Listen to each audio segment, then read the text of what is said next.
All right, good morning, everyone. We are going to finish up worksheet 2. We'll do some derivative graphs, some curve sketching. We need to do some calculator work from worksheet 2. And then we'll go into worksheet 3, we just picked up. They're mainly second semester topics, like second theorem, first theorem, integration topics, differential equations, area volume. We may not be able to get through all of that worksheet 3 today, so we'll do some of that on Monday. But just understand that Monday through Friday of next week, we're going to be on an EOC schedule. The schedule, the bell schedule is on the website. If I can remember, I'll send that link to you over the weekend as well as a reminder.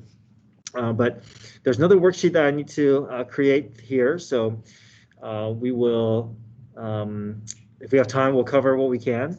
And then we'll do a little bit of review. And then Wednesday and Thursday will be your pre-AP multiple choice portion of your test. So Wednesday 1 through 8, Thursday 9 through 16. They're mainly going to be, I think Wednesday I'm going to focus mainly on first semester topics, and Thursday mainly on second semester topics. There may be some overlap, but at least you kind of have some general idea as to what to expect. I'll probably spell this out a little bit more next week, but I'm going to be expecting for you to show your work on multiple choice. So if you don't show any work on problems that I want work, then you'll get partial credit if you get it right, but you won't get full credit. But then the other flip side is that if you get a problem wrong, but I see that your work is good, or that you show me you have understanding of a concept, I'll be looking to give you partial credit as well. So I think that, want to let you guys know as to how I'll be grading. Multiple choice is not going to be all or nothing. I'll be looking for trying to get partial credit. Because that's not the case on the AP exam, but that's the way I'm going to be approaching your multiple choice. Okay. All right. Any questions? Schedule for next week. Okay. And then also, I think I just released the assignments for 6 through 10 on Teams. So that assignment is going to be due next Wednesday. Okay. And if you haven't turned in assignments 1 through 5, go ahead and get that into me. I'll be able to give you still an A for the assignment if you turn everything in. Okay. But yeah, let's go into worksheet 2. We started it, but we didn't think we got through number 5 on the second page.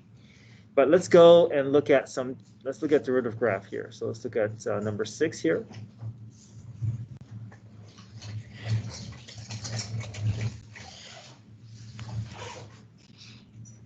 Oh yeah, worksheet 2.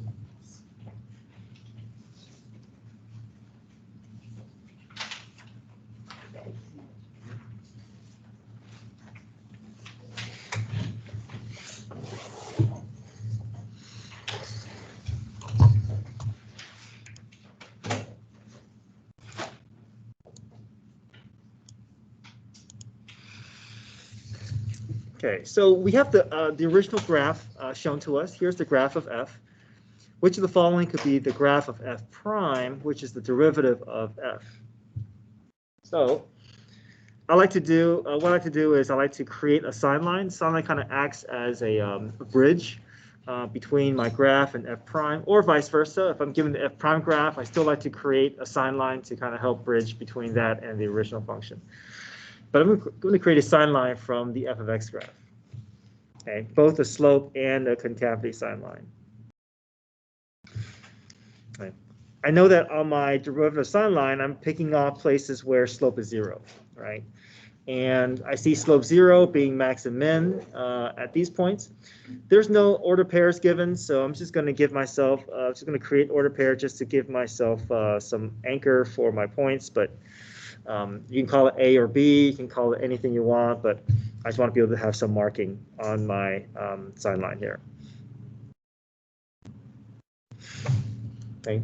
Now, there's no need to label anything. We don't label above and below the x-axis because this is the original graph. So wherever positive slope is, whatever looks like positive slope is going to be positive slope. So everything is going to be straightforward because we're looking at the original graph. So I see positive slope to the left of -1.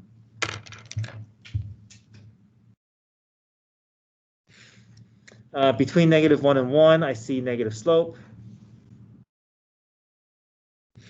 To the right of 1, I see positive slope.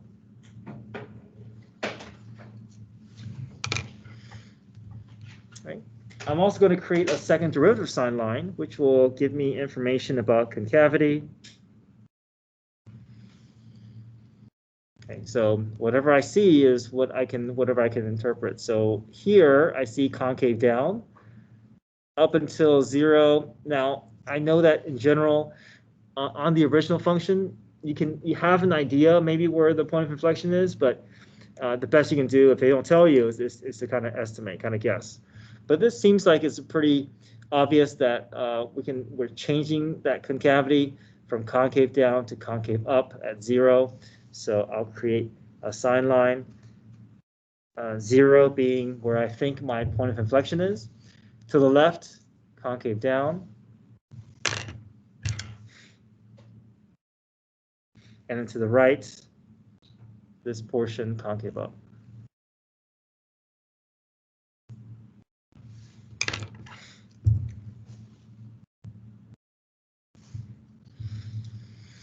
Now, I want to just create my own derivative graph based off of this, and then once I have mine, then I'll match it with one of my answer choices. Okay, so I'm going to pretend like as if I don't see my answer choice and just create my own version. So here's I'm going to label my derivative graph here. Right, if this is a true derivative graph, then I need to label what's part of it.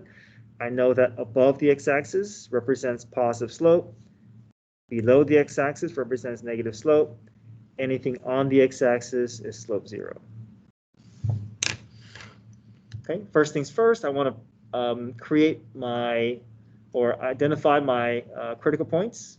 Critical points is at -1 and 1. These are places where slope 0 and slope 0 is going to be located on my x-axis, x-intercepts.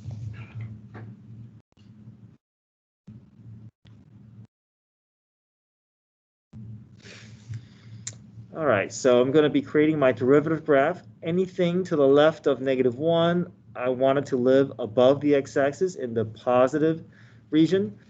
But these kind of act as anchor points. I know that my graph has to connect to those points, so the only way I can have it above but still go down to that point is if I have it as a negative slope, right? That's the only way I can get this location to live here, but then also connect to that point.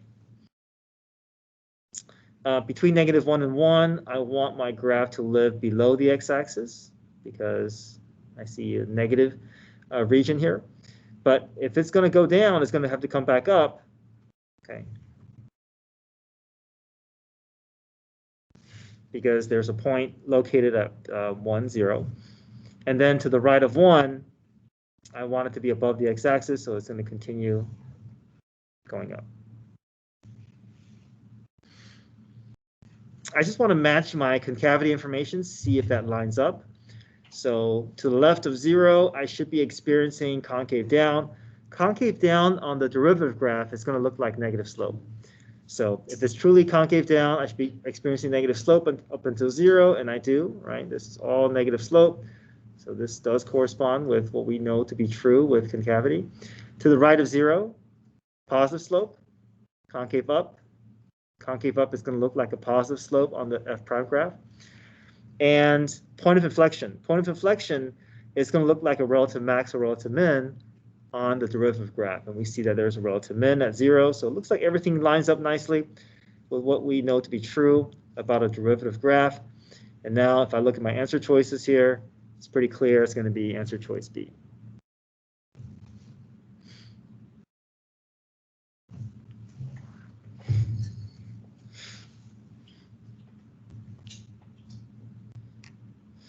All right, number 7 and 8, these I'll have you guys try on your own.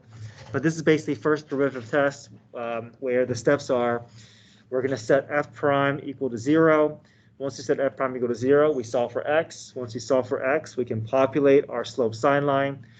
Once we populate our slope sine line, we're going to test each interval.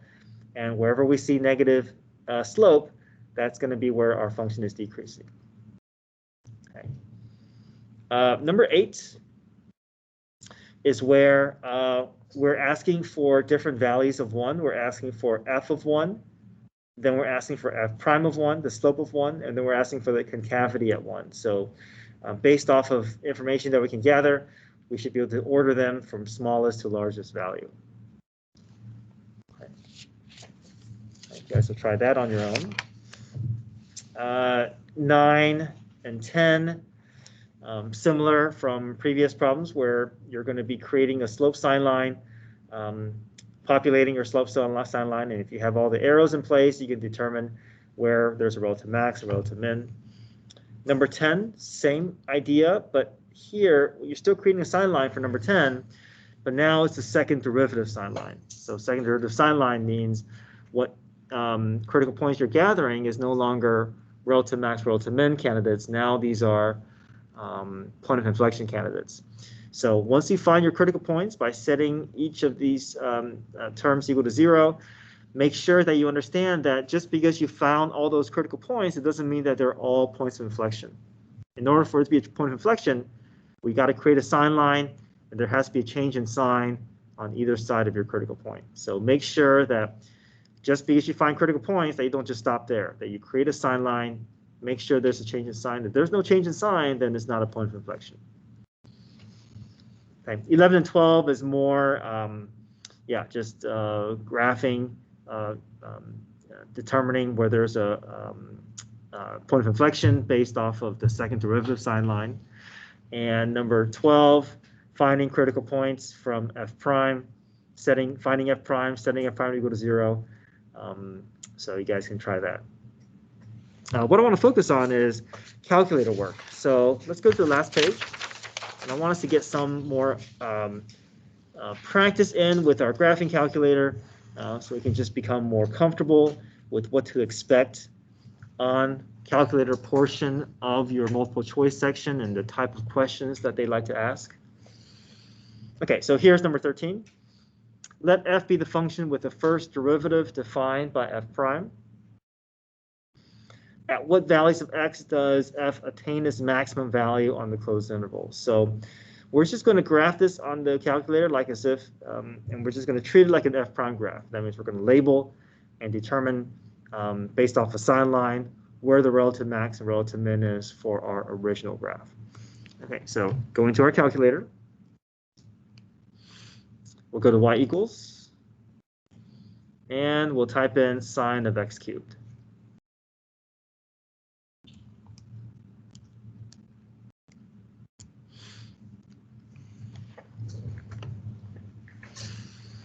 Okay, I want to hit graph, but something that helps me out is seeing those these intervals here.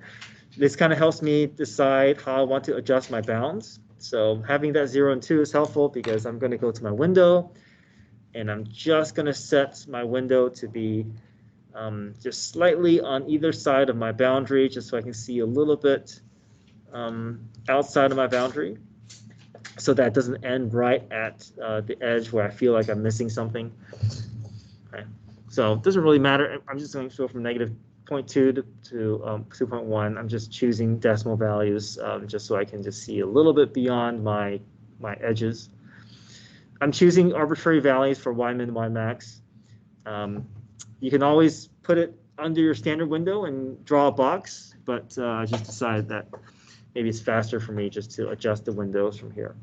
Okay, graph. Let's see what the f prime graph looks like. Okay, so it looks like my 2 ends right at that dot there. So I'm going to transfer this over to my paper so I can be able to mark it and be able to label everything so I can see things more clearly.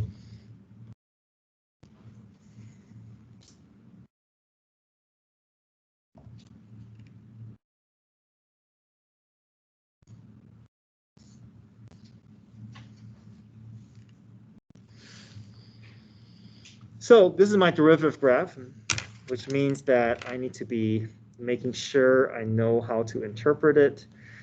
So just like other derivative graph, I'm going to label everything I see. Above the x-axis is positive slope. Below the x-axis is negative slope. On the x-axis is slope 0.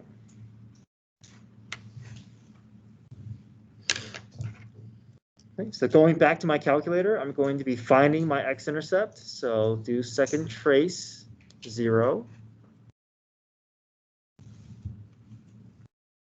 I'm going to scroll over to a point close to my x-intercept, hit enter. Scroll to a point on the other side of the x-intercept, hit enter. And I get 1.465.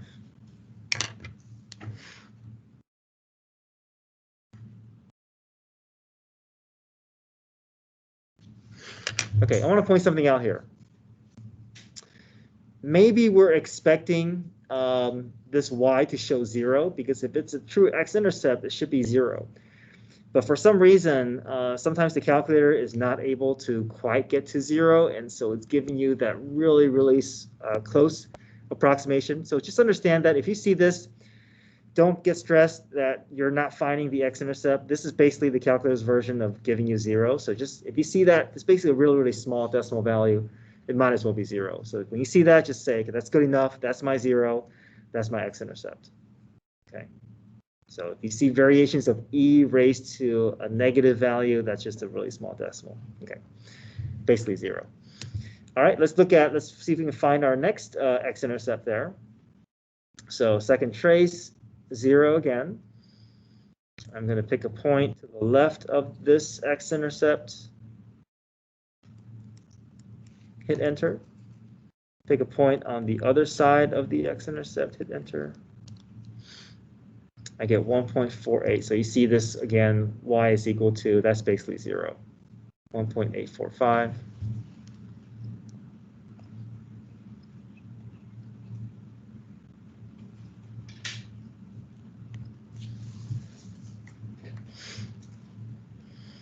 Okay, I'm going to transfer this over to my slope sine line so that I can see clearly where my relative max is going to be, just based off the arrows that I'm going to be drawing. Okay, 1.465 and 1.845. Between 0 and 1.465, it's above the x-axis, so that's a positive slope. Between 1.465 and 1.845, we see this region lives below the x-axis, so negative slope. And then from 1.845 to 2, we see this living above the x-axis, so that's a positive slope. Okay, so having these arrows is helpful, kind of helps us visualize how our graph is behaving. And then here, we're looking for the maximum value, looking for relative max. The relative max is going to be at 1.465.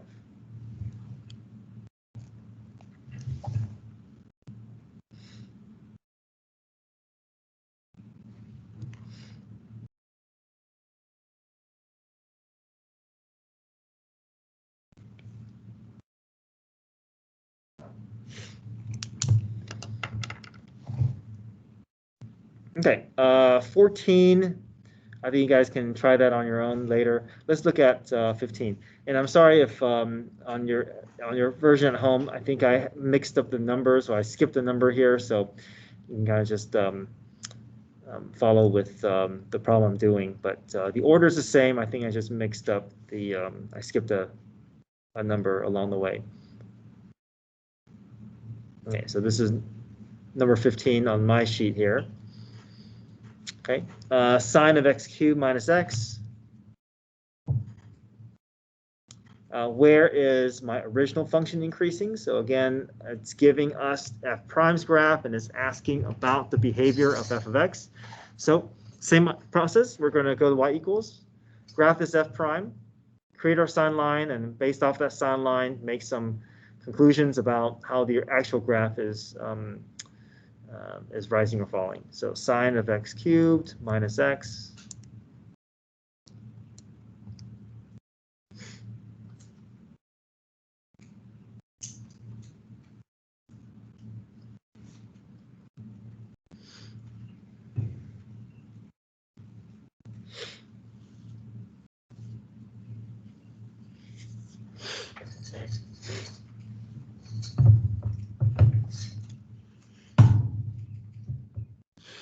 All right, so again, having the interval from 0 to 2 is helpful. So I'm going to go to my window and adjust it. Okay, so it looks like it's the same interval from the previous problem, so I'm going to still leave it at negative 0.2 to 2.1. Let's see what the graph looks like.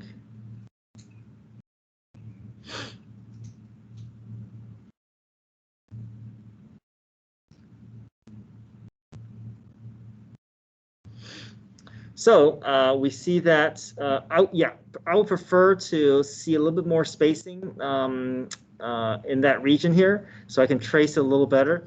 So I'm going to adjust my window just to be maybe from -2 to 2. You can always use zoom box and just graph your box. Just sometimes I feel like the box takes too long to graph. I'm just going to change my window. Feels a little bit faster. So I'm just going to go from -2 to 2. Let's see if that helps me see things a little better. Okay, so, all right, so I'm going to transfer this over to my paper here.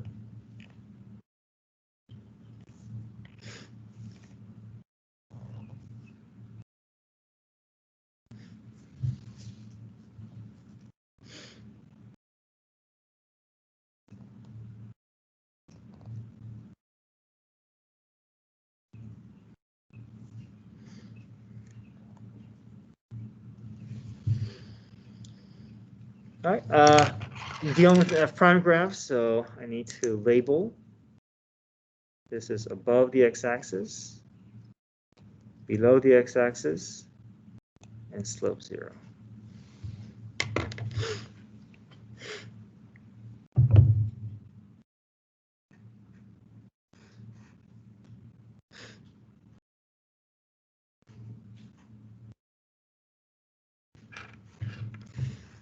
All right, next up, I'm going to try to look for these x-intercepts here. So go to second trace, 0.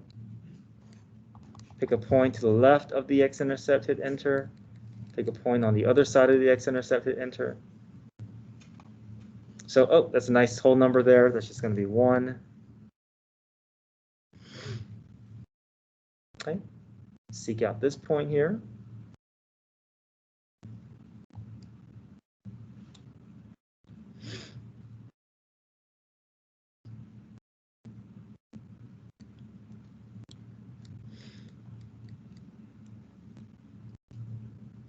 (1.690). Again, it's showing that y notation. That's basically 0 again. 1.691.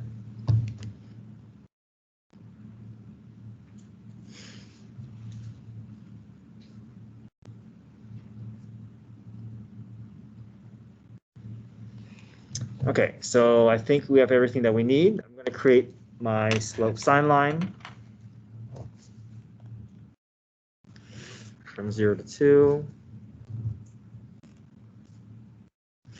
My critical points, 1 and 1.691.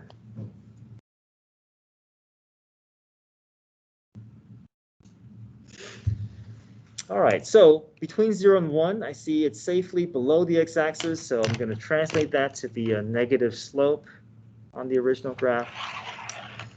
Between 1 and 1.691, above the x-axis, I'll translate that to be a positive slope. And then from 1.691 to 2, negative slope. All right, so we're trying to target where our function is increasing. Increasing would mean an arrow pointing up. So it's going to be in this interval here, between 1 and 1.691. So answer choice B.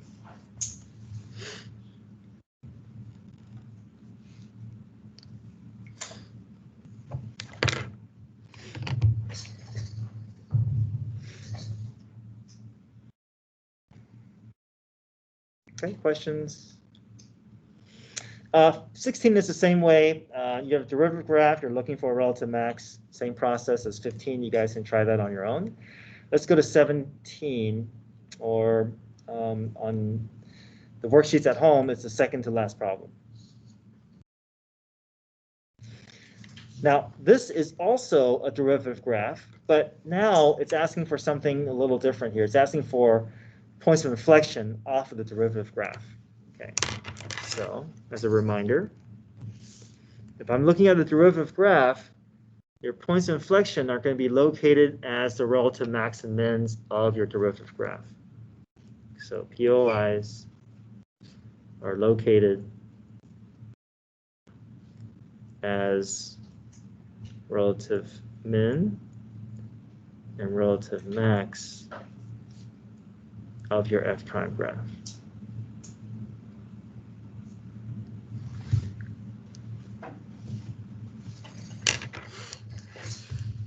So what we're going to do is we're going to put this in our calculator, and we're just going to count how many peaks and valleys that we see, right? Because those will be the locations of our points of inflection. All right, so F prime, enter in my calculator here, x squared, cosine of x squared.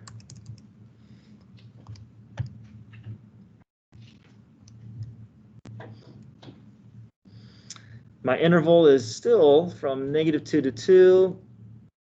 Oh, I need to adjust my window here. I'm going to go from -2.2 to 2.1. Kind of arbitrary here. Maybe I'll go from -5 to 5, just to see what that looks like. I can always go back and adjust if I need to. Okay, so there's my derivative graph. I'm going to pick off the peaks and valleys. I'll put this onto my paper here.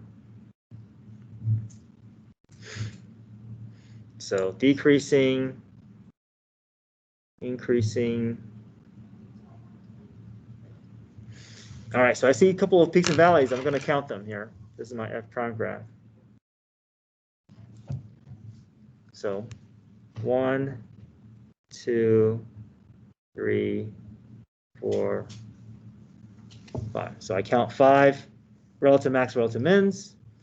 So relative max, relative mins will just be the points of inflection of your original graph, 5.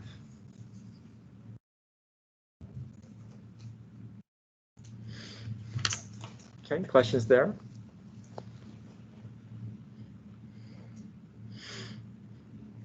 All right, 18 is just pretty much all calculator work here. 18 says, with the last problem on your sheet, a particle moves along the x-axis so that at any time t greater than 0, the velocity is given by v of t. What is the acceleration of the particle at time t equals 4? So I'm asking for, what they're asking for, acceleration at 4. We know acceleration is just the derivative of velocity, right? So it's basically saying, I want to find v prime of 4. And if I want to find the derivative at a point, that should be as easy as just entering the calculator if it's a calculator section. So I'm just going to use the Math 8 n-deriv feature. And that way I can just make the calculator evaluate the derivative for me. So go back to your home screen, Math 8.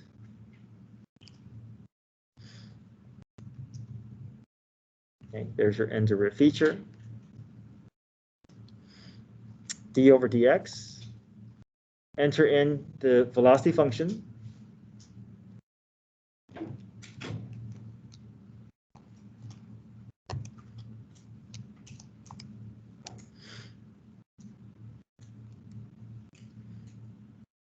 Close your parentheses for your cosine. So you're going to see a double parentheses at the end.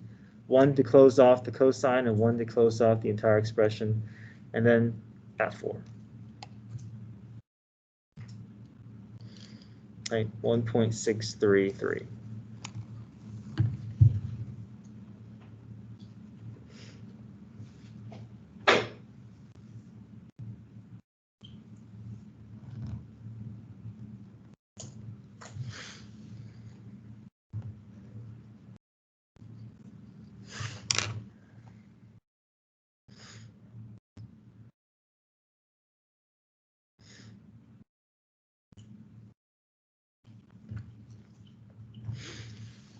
Okay, any questions? Okay, let's go into our worksheet 3, second semester topics.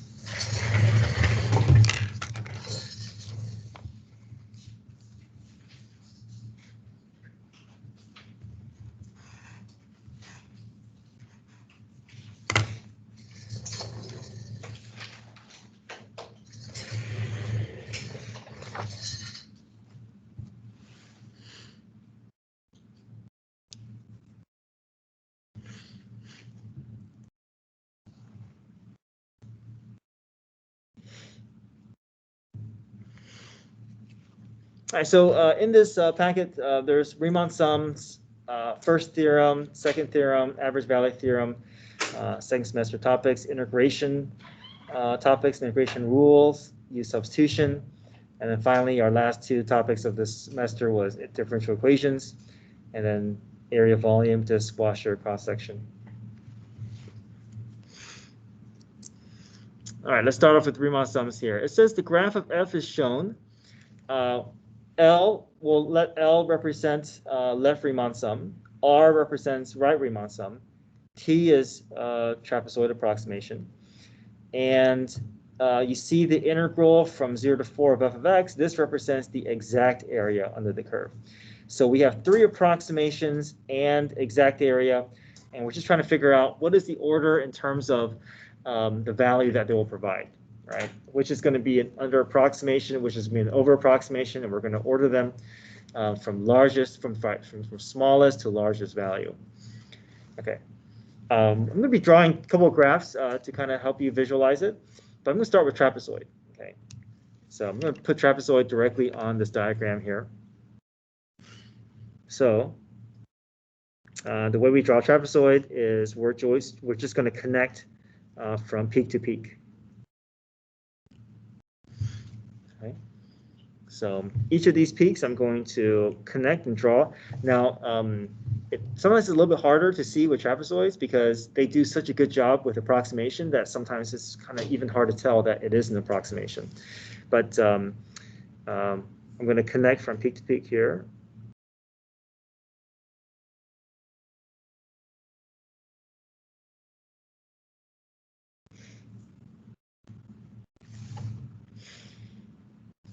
So you can already tell the approximation is really, really good. But is this going to be slightly under or slightly over the curve? So it's going to be over approximation, right? And the way that trapezoids work is it really depends on the curvature.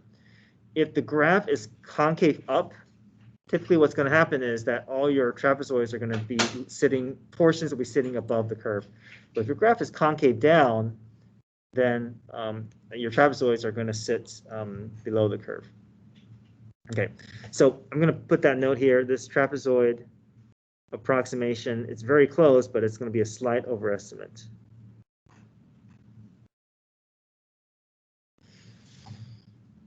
Okay, so I'm going to create just an example of what left Riemann sum could look like. Again, I'll just make my graph similar, concave up, but now I'm going to create left Riemann, attach the left endpoint of every rectangle to the curve.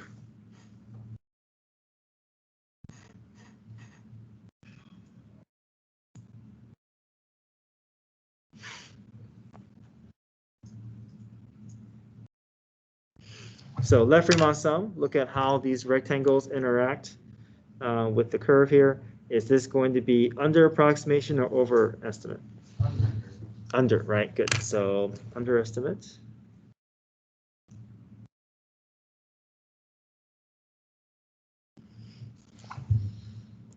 Right, and finally, right Riemann sum.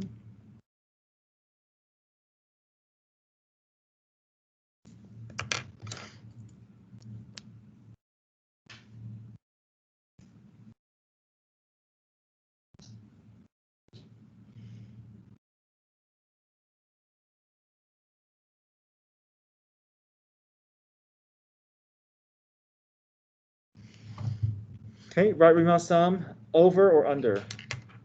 Over, okay.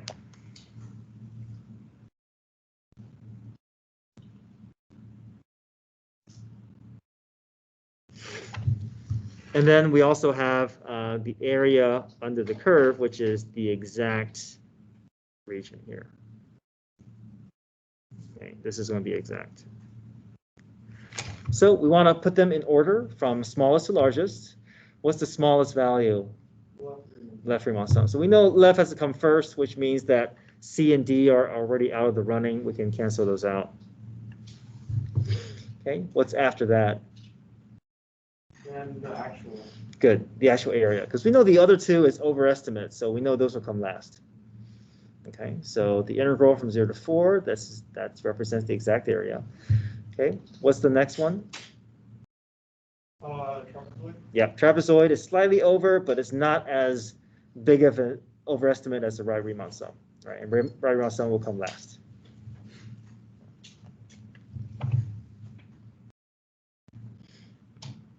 Okay, any questions here?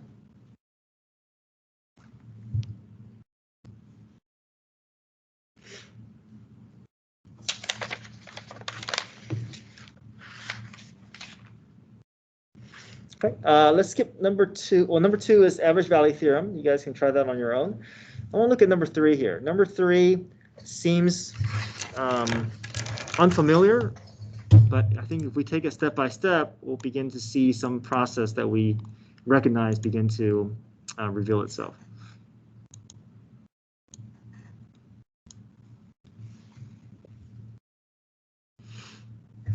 Let me see. I'm going to put this on a separate sheet so I can just show the work that I want you to see.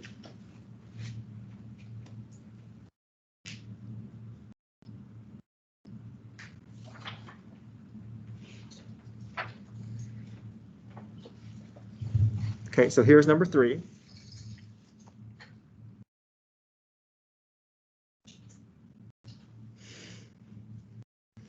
It looks a little strange because of the fact that it's a limit problem, but we don't recognize something that looks as complex as this, right? With the integral notation on top of the function.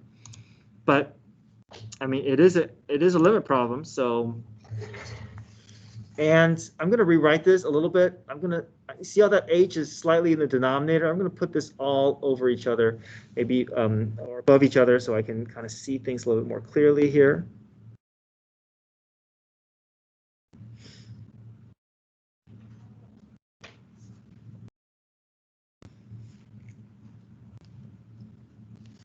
All right, so if it's a limit problem, it's approaching a real number, what's the first thing that we can do? Just try to plug in. Yeah, let's plug in. Let's just see what happens. We don't have to take, we can just take baby steps along the process, right? So replace each of the h's with 0.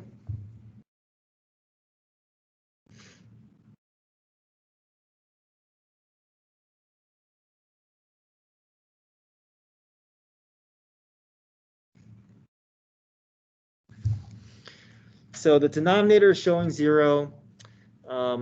What's the result of the numerator going to be? 0. Also 0. Why is that? Because it's going from 1 to 1. Right. So if my left and right bound has not moved, there's no area for me to find. It's just going to be area of 0. So I evaluate the limit. I got 0 over 0. That's recognizable, right? What can we apply if we see 0 over 0? L'Hopital's, right? We see that we know there's a hole in the graph. This is not something that we can factor, but we can do L'Hopital's. So L'Hopital says take the derivative of the numerator, take the derivative of the denominator. So if you look at the numerator, this still looks a little messy, right, in terms of derivative, but I'm going to just set everything up, just show the notation that I want to take the derivative, and let's see if we can recognize the process for that.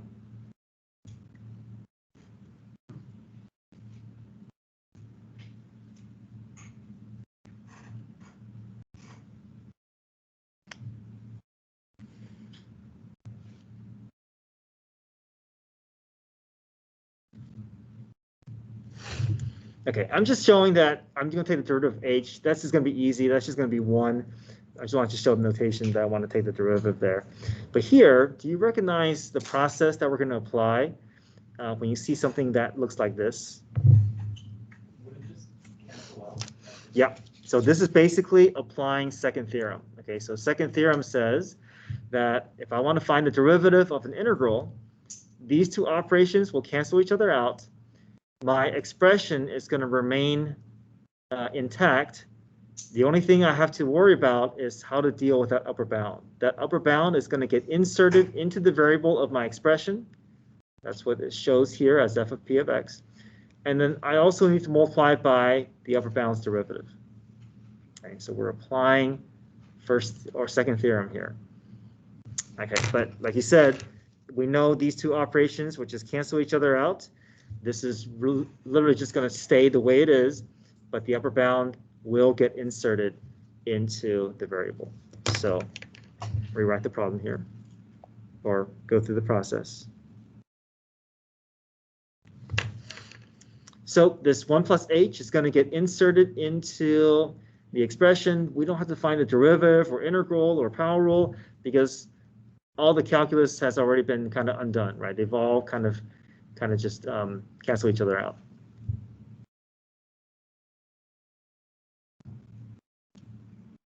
So I'm going to take that x, replace it with the 1 plus h. That's what the notation is telling us to do.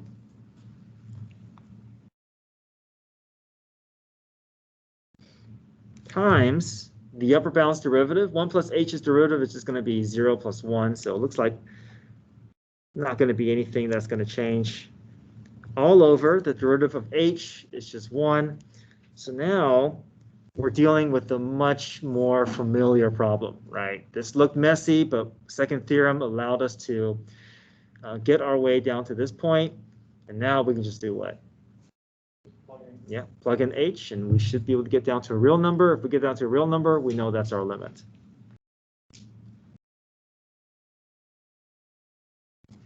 Zero in for h, that's 1 plus 0. 1 plus 0 squared is 1 squared. 1 squared is 1 plus 3 is 4. Square root of 4 is equal to 2. Oops.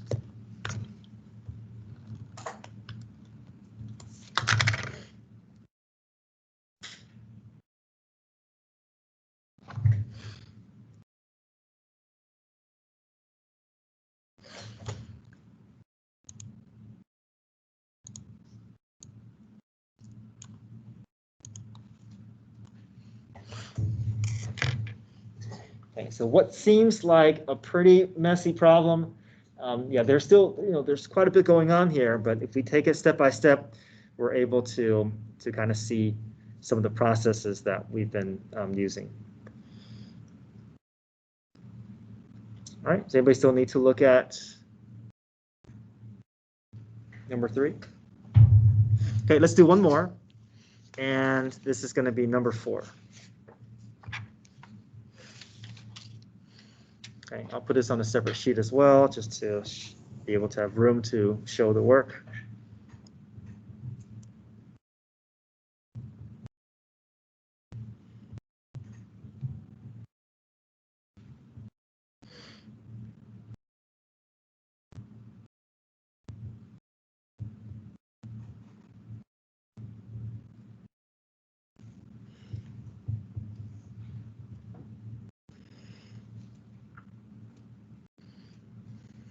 Okay, so f of x is the integral from tangent of x to 0 of 1 over 1 plus t squared dt. It's asking for what is f prime. So if I want to find the derivative of this expression, again, I have to involve derivative on top of an integral. There's a second theorem going on here. So I know I want to be able to match with my second theorem rule. But if I look at my second theorem here, this is set up where my variable is sitting up in the upper bound. So it looks like something is a little bit out of place. So what can we do to help rewrite it? Yeah, we'll force these to change orders so we can match that form a little better, and we'll push a negative out in front. So I'm going to do a couple of things here. I'm going to indicate the derivative notation so we can see how it matches up here, but I'm also going to flip the bounds to get my upper bound to show with the show the variable.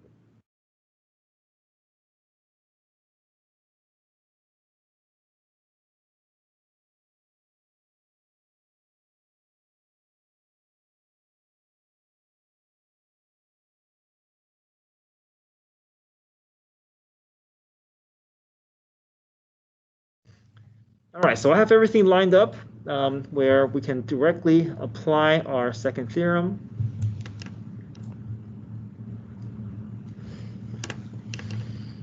Okay, we know the derivative and integral procedure. These will just kind of undo each other. Okay, make sure we don't lose track of our negative, but really we're just going to take our upper bound and insert it into the variable of our expression. So we're not going to do anything. No calculus steps with the expression. All that's already been canceled out here. So tangent is just going to get inserted into the t. That's what that f of p of x is telling us to do.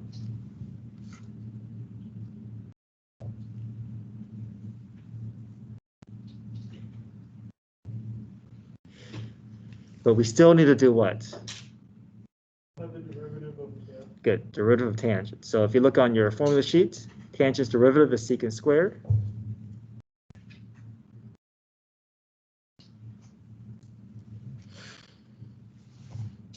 Okay, a little bit of cleanup here.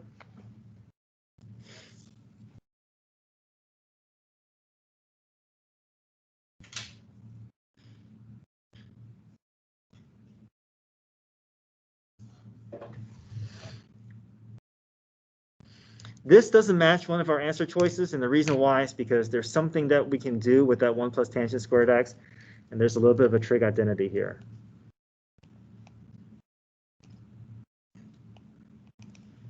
And trig identity is that 1 plus tangent squared is the same thing as secant squared.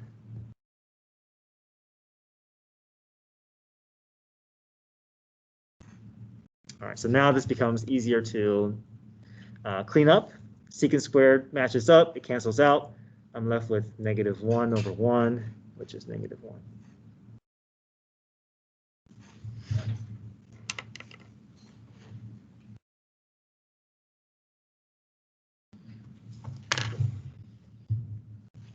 Okay, there's still a little bit more second theorem that I want to explore on Monday. Hopefully we'll have time to do some differential equation and area volume. But I know that we're staring at a shortened period on Monday, so plan to have help sessions Monday afternoon and Tuesday afternoon to kind of go over some of the multiple choice questions that I haven't had a chance to go through, and maybe do a test review as well. So, but basically all the mornings are going to be unavailable because of setup for EOCs. But afternoons I'll be available to do help sessions. All right, thanks everyone. Hope you guys have a great weekend. I'll see you guys Monday.